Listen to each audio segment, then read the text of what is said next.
melibatkan saluran pencernaan, ada mulut, kemudian masuk ke esofagus, kemudian masuk ke lambung, kemudian ke usus halus, usus besar, dan dibuang melalui anus. Di mana pada proses pencernaan itu sendiri juga dibantu oleh berbagai macam enzim, seperti ada yang membantu dalam pencernaan glukosa, yaitu enzim ptialin pada mulut, enzim amilase maksud saya. Ada juga yang membantu dalam pencernaan lemak seperti eh, enzim lipase dan sebagainya. Tergantung dari apa yang dicernanya. Sehingga menjadikan pencernaan itu merupakan sebuah sistem yang kompleks. Nah, baik, lanjut saya. Mungkin sudah tahu semua mengenai anatomi fisiologi dari pencernaan. Kita lanjut. Yang pertama itu saya tadi membuat slide ini berdasarkan dengan letak dari penyakitnya.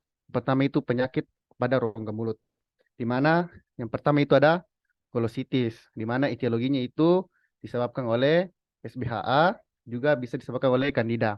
Adapun dari etiologi dan non infeksinya itu biasa disebabkan oleh anemia defisiensi besi atau anemia vitamin B12. Biasa juga disebabkan oleh merokok dan alkohol. Adapun dari gejalanya itu, yang pertama lidah tampak merah atau lidah eritem, ada atrofi papil lidah. Nah, untuk seperti pada gambar ini, dan untuk tata laksananya itu bisa diberikan obat kumur kloroheksidin glukonat 0,2%. Adapun dari obatnya itu bisa diberikan golongan beta lactam. Adapun dari obat yang lain bisa diberikan cefixim, cefatoxil, dan antifungal. Nah, adapun untuk selanjutnya itu parotitis. Adapun etiologi dari parotitis ini disebabkan oleh dua, bisa eritoparotitis disebabkan oleh virus, yaitu dari mumps virus, itu mengenai orang sekitar. Ada juga parotitis ek bakteri, disebabkan oleh virus bakteri Streptococcus. Nah, adapun untuk faktor risikonya itu biasanya, misalkan di soal nanti ada bilang tidak melakukan vaksin pada umur 15 bulan dan pada umur 5 tahun. Nah, langsung pikir bilang, oh, parotitis ini anunya, penyakitnya, diagnosanya. Adapun gejala klinisnya itu biasa bengkak di bawah telinga atau di bawah pipi, ditemukan nyeri pada saat mengunyah atau makan yang asam. Adapun dari tata laksananya itu terbagi berdasarkan dari etiologinya tadi. Ada virus, itu kita cukup uh, mengurung diri dan simptomatik. Kemudian apabila bakteri diberikan obat berupa beta-lactam. Adapun dari komplikasinya itu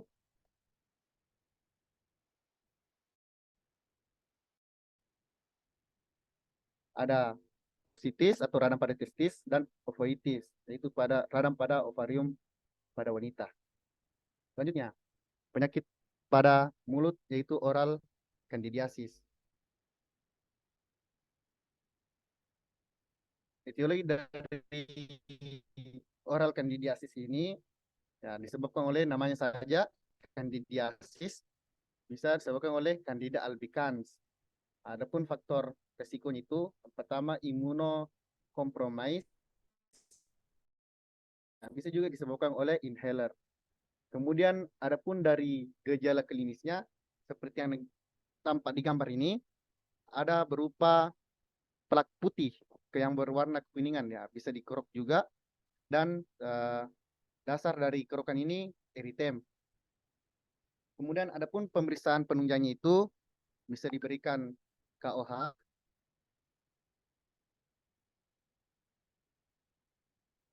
bisa diberikan KOH 10%. Nah, ini dapat berupa blastospora atau pseudohifa yang dapatkan. Adapun untuk tata laksananya itu yaitu nistatis drop 4 kali 2 tetes selama 7 hari. Kemudian kita atasi underlying disease-nya. Kemudian penyakit selanjutnya itu stomatitis. Gejalanya itu, etiologinya itu disebabkan oleh anemia defisiensi besi atau anemia B12 atau bisa juga HIV dan Crohn disease. Gejalanya itu luka pada mukosa bukal, bibir dalam, lidah, dan dapatkan nyeri pada lidah juga. Nah, adapun klasifikasinya itu ada aftosa minor. Nah, aftosa minor ini lukanya pada mukosa itu dangkal 5 sampai 7 mm. Nah, adapun untuk aftosa mayor ini lukanya cukup dalam, yaitu berada 7 diameternya itu 7 sampai di atas 7 mm. Dan adapun untuk aftosa herpetiform itu biasanya itu dapatkan berkelompok, vesikelnya dangkal, diameternya 1,2 mm. Kemudian untuk tata laksananya itu bisa diberikan obat kumur, chlorhexidin, gluconat 0,2%. Kemudian diberikan krim triamkolinol asetodin 0,1% 2 kali 1. Adapun obat selanjutnya itu bisa diberikan hipertiform 5 kali 200 mg per hari selama 7 hari. Nah, untuk selanjutnya itu, nah, sudah tadi penyakit pada mulut. Adapun selanjutnya itu penyakit pada esofagus. Nah, esofagus ini ada berbagai macam penyakit juga. Yang pertama ada esofagitis atau radang pada esofagus. Nah, etiologinya ini ada dua.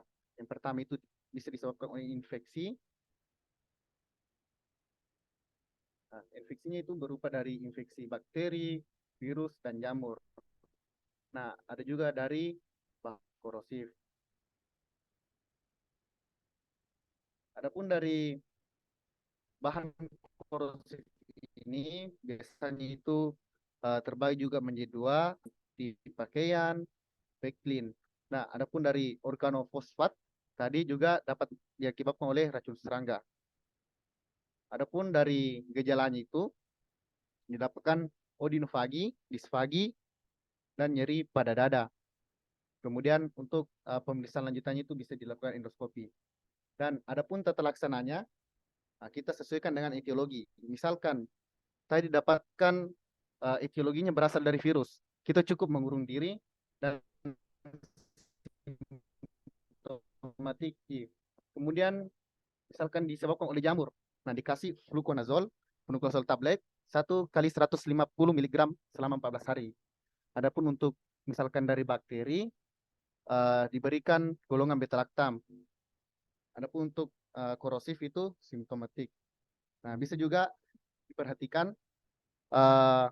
untuk penyakit korosif ini kita dapat lihat pada tabel di samping.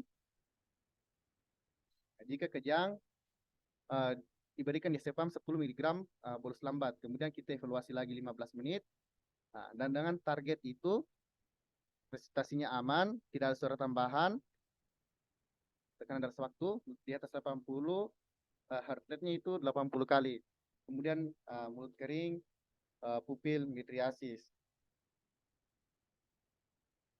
Kemudian adapun penyakit selanjutnya pada esofagus, GERD. Nah, ini GERD itu asam lambung naik ke esofagus. Etiologinya ini karena lemah lower esophagus sphincter.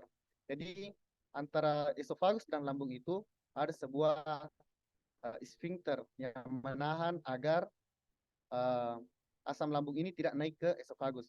Karena lemahnya ini lower esophagus, sehingga yang asam lambung tadi yang berisi yang asam ini naik ke dalam naik ke atas esofagus.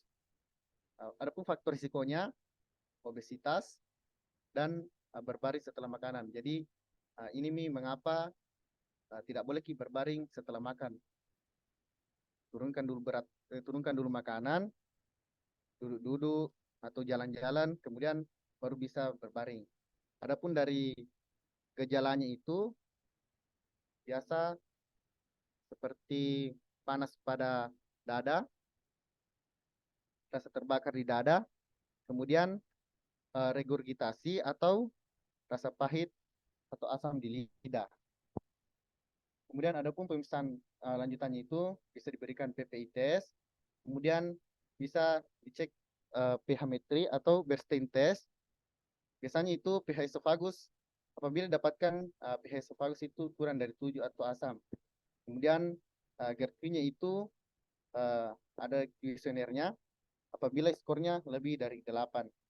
Nah, adapun untuk tata laksananya itu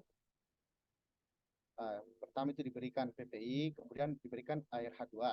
Kemudian dengan dosis tunggal 4 minggu, kemudian kita evaluasi. Misalkan membaik, kita stop pemberian obatnya.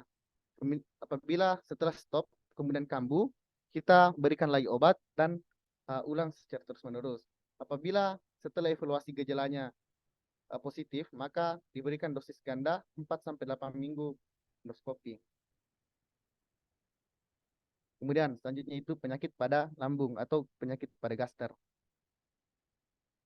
Nah, penyakit pada gaster ini uh, atau dispepsia yaitu kumpulan gejala rasa tidak nyaman di perut bagian atas. Klasifikasinya itu ada dua, dispepsia fungsional, di mana endoskopinya normal, dan dispepsia organik atau mendapatkan endoskopi yang tidak normal. Pertama, dispepsia fungsional.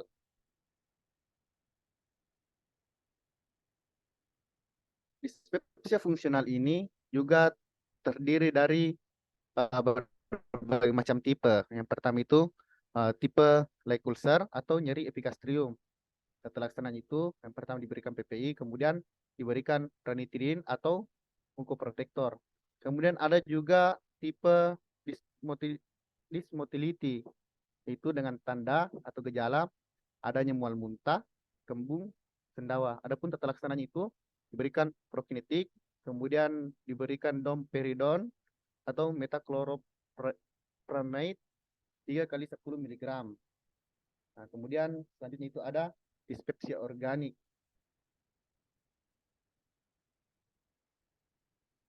Atau endoskopinya ini tidak normal. Terdiri dari 3, ada ulcus pepticum, ada gastritis erosif, kemudian ada gastritis infeksi H. pylori. Nah, yang pertama itu ulcus pepticum. Adapun gejalanya itu ada 3, ada dispepsia, ada hematemesis, kemudian ada melena. Adapun untuk endoskopinya itu ditemukan mukosal break-nya positif, luka dalam lebih dari 3 mm. Adapun untuk tata laksananya itu diberikan PPI, kemudian mukoprotektor. Selanjutnya, adapun dari gastritis erosif, adapun faktor risikonya itu penggunaan NSAID COX-1. Nah, adapun dari gejalanya bisa disebutkan bisa dapatkan dispepsia, hematemesis, melena. Adapun dari endoskopi dapatkan erosi gaster. Nah, adapun tata laksananya itu yang tadi riwayat NSAID COX-1 diganti menjadi NSAID COX-2 dan diberikan PPI mukoprotektor.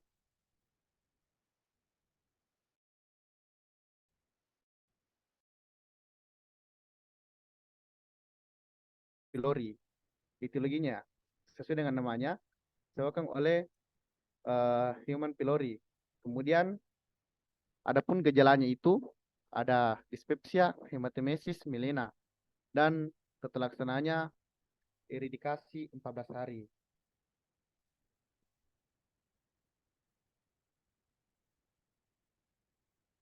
Selanjutnya, penyakit pada usus. Nah, ini pertama itu terbagi menjadi dua. Pertama ada IBS atau Irritable Bowel Syndrome, disebabkan oleh stres. Nah, itu sering muncul misalkan kalau mau ujian, tiba-tiba langsung seperti mau BAB. Nah, itu disebut IBS.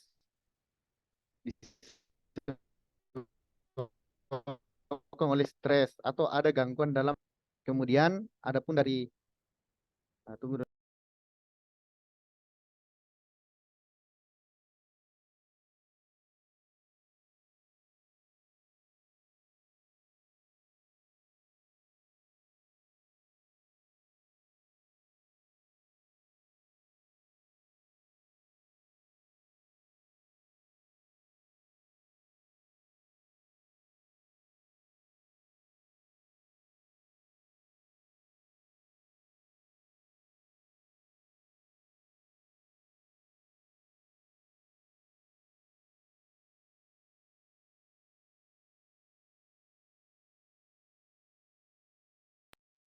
Ya lanjut. Tadi dari IBS ini itu disebabkan oleh stres atau gangguan pikiran. Itu sering kalau misalkan lagi ujian tiba-tiba langsung kebelet pipis, kebelet BAB. Nah, adapun untuk gejalanya itu dapatkan nyeri perut, tambah dua gejala, yaitu lebih dari 3 bulan dalam kurun waktu 6 bulan. Kemudian eh, adapun dari gejala selanjutnya itu biasanya misalkan sudah BAB, membaik nih. Kemudian ada perubahan konsistensi feses, kemudian adanya perubahan pola BAB. Nah ini karena tiba-tiba stres langsung mau BAB, nah, maka terjadi juga perubahan pola. Kemudian adapun dari endoskopinya itu normal.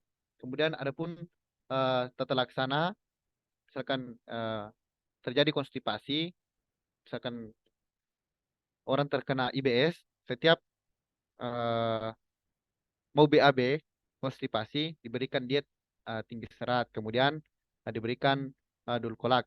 Kemudian apabila diare, IBS tipe diare, diberikan diet rendah serat. Nah, ingat, jangan ditukar. Konstipasi diberikan diet tinggi serat. Misalkan diare, diberikan diet rendah serat. Jangan dibalik. Nah, kemudian diberikan juga anti diare. Nah, kemudian adapun IBD, Irritable Bowel Disease. Nah, adapun dari etiologinya itu ada idiopatik dan genetik. Kemudian untuk gejalanya itu biasanya diare kronis lebih dari 3 bulan. Dapatkan endoskop yang tidak normal. Adapun untuk IBD-nya ini terbagi menjadi dua. Ada Crohn disease, ada colitis ulceratif. Di mana keluhannya itu pada Crohn disease itu dapatkan nyeri perut atau diare lebih dari 3 bulan dan diare berdarah. Adapun kolitis ulceratif, BAB berdarah, diare 3 bulan, nyeri perut. Dan adapun dari konoloskopinya itu seperti yang teman-teman bisa baca, ada skip lesion dan cobblestone. Kemudian dari kolitis ulceratif itu disebabkan continuous lesion dan pseudopolip. Kemudian adapun dari barium enemanya itu dalam kondisi didapatkan string sign. Nah, kemudian dari kolisis ulceratif itu dapatkan lead pipe colon atau hilangnya hostra. Kemudian ada pun dalam biopsi dapat pada kondisi dapatkan granuloma dan kolitis ulceratif dapatkan abses kripta.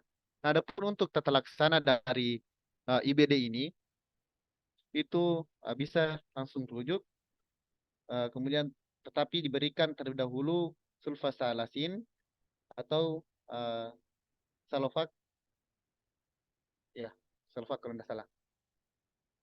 Kemudian sudah itu kita ke keracunan makanan. Untuk makanan itu terbagi menjadi beberapa keracunan makanan. Yang pertama itu ada Clostridium botulinum atau makanan kaleng. Makanan kaleng. Adapun dari tata laksananya itu diberikan antitoksin A ataupun antitoksin B.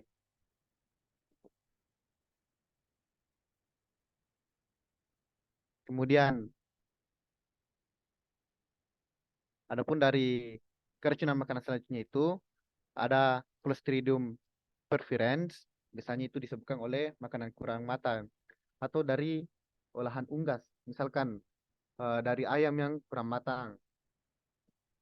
Nah, kemudian selanjutnya itu ada Clostridium difficile atau colitis pada pseudomembran, yaitu disebabkan oleh berbagai macam virus yang menyerang membran pada usus. Kemudian ada E. coli. Nah, terakhir, mungkin saya lupa masukkan, ada juga Bacillus cereus, yaitu ditemukan pada makanan basi. Tata laksananya itu bisa diberikan ciprofloxacin 2 kali 500 mg.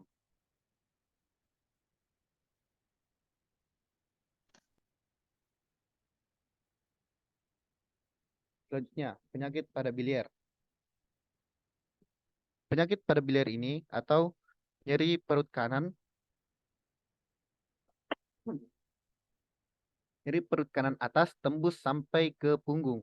Nah, terdiri dari dua, ada inflamasi, biasanya itu berakhiran tis, seperti kolestitis, kolangitis. Kemudian ada disebabkan oleh batu atau tiasis. Nah, ini inflamasi itu perbedaannya itu cuma ada dari demam dan dari batu itu tidak terdapat demam.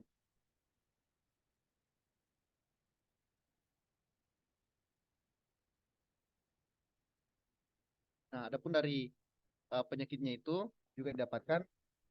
Adapun dari kolangitis didapatkan trias Charcot, ada demam, teriknya, kemudian BAB-nya itu dempul, kemudian ada nyeri perut kanan atas. Nah, adapun dari didapatkan juga hipotensi. Adapun untuk pemeriksaan lanjutannya itu berupa USG, dan USG-nya itu didapatkan berupa penebalan dinding atau double rims. Adapun tata laksananya itu diberikan ceftriaxone 1 sampai 2 gram per hari. Nah, adapun dari untuk batunya itu, yang pertama ada koledokolitiasis. Nah, didapatkan dari itu ada gejalanya berupa ikterik atau didapatkan juga berupa BAB dempul.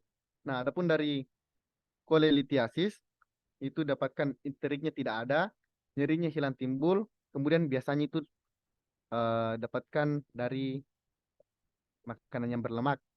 Nah, adapun dari pemeriksaan lanjutan itu juga didapatkan USG yang didapatkan acoustic shadow. Nah, adapun dari tata laksananya itu berupa cholecystectomy.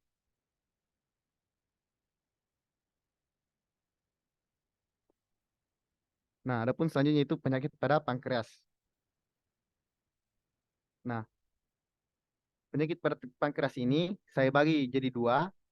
Ada yang pankreatitis, kemudian ada karsinoma pankreas. Nah, yang pertama itu dari pankreatitis. Dari pankreatitis ini dapatkan faktor risiko berupa sering minum alkohol atau pesta miras, kemudian adanya batu empedu, kemudian untuk eh, gejalanya itu didapatkan nyeri pada epigastrium yang menetap sampai tembus ke punggung atau mual muntah. Kemudian didapatkan juga pada pemeriksaan lanjutan berupa Kalenstein, kemudian Gray Turner sign. Nah, ini sering muncul di soal untuk pankreatitis. Tandanya itu ada Kalenstein, biasanya Gray Turner sign. Kemudian diberikan juga tes laboratorium berupa tes amilase dan tes lipase. Adapun untuk tata laksananya itu rehidrasi diberikan kristaloid RL NaCl 0,9%. Kemudian obat itu bisa diberikan cefalosporin. Kemudian adapun dari karsinoma pankreas, gejalanya sama dengan pankreatitis, cuma ada berupa penurunan berat badan, anemia, kemudian dapatkan juga masta. Adapun tumor marker karsinomanya itu adalah CA19 sampai 9.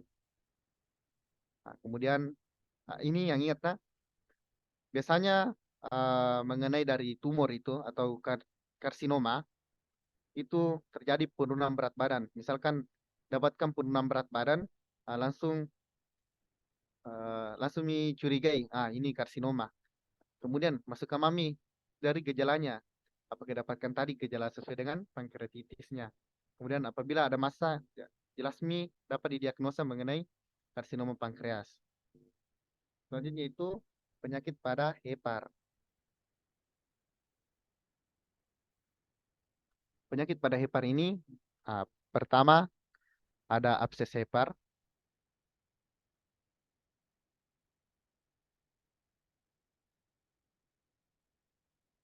Pertama ada abses hepar, etiologinya itu bisa disebabkan oleh bakteri E. coli, Streptococcus, kemudian ada Entamoeba histolytica.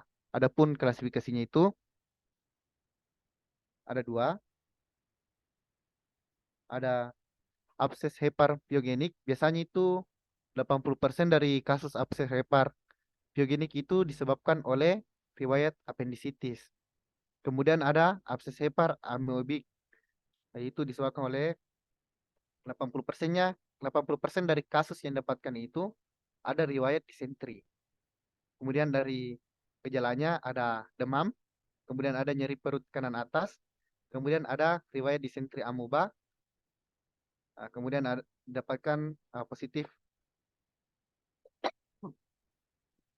Ludwigstein, kemudian dapatkan hepatomegali. Adapun dari pemeriksaan lanjutannya itu berupa X-ray, dapatkan dom diafragma, kemudian dapat dapat juga dilakukan USG, dapatkan lesi hipoekoik.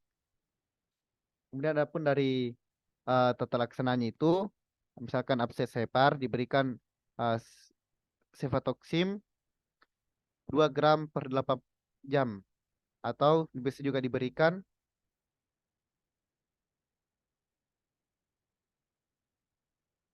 ceftriaxone 2 gram per 24 jam. Nah, ditambah metronidazole 0,5 gram per 8 jam. Adapun dari abses hepar ameobik itu bisa diberikan metro 3 kali 750 miligram 7 sampai 10 hari. Kemudian tata laksana selanjutnya itu kita langsung rujuk, misalkan didapatkan percutaneous aspirasi. Nah, indikasi diberikannya eh, tata laksana itu 5, ukuran yang didapatkan itu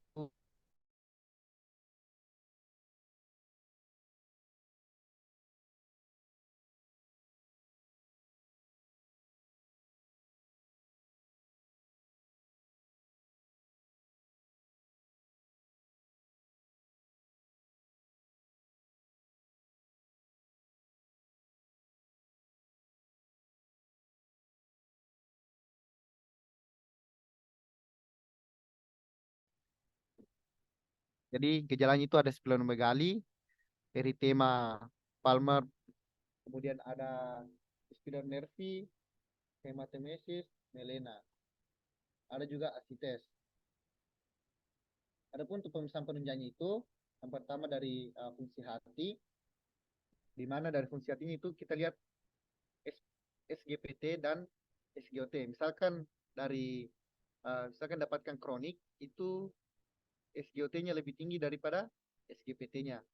Kemudian dapat juga dilakukan pemeriksaan bilirubin, bila bilirubinnya rendah, kemudian trombositnya juga rendah, dan juga dapat dilakukan USG abdomen.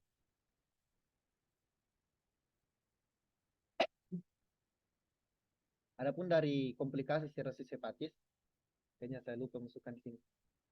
Itu bisa komplikasinya itu ada hepatoseluler karsinoma, kemudian ada juga PSM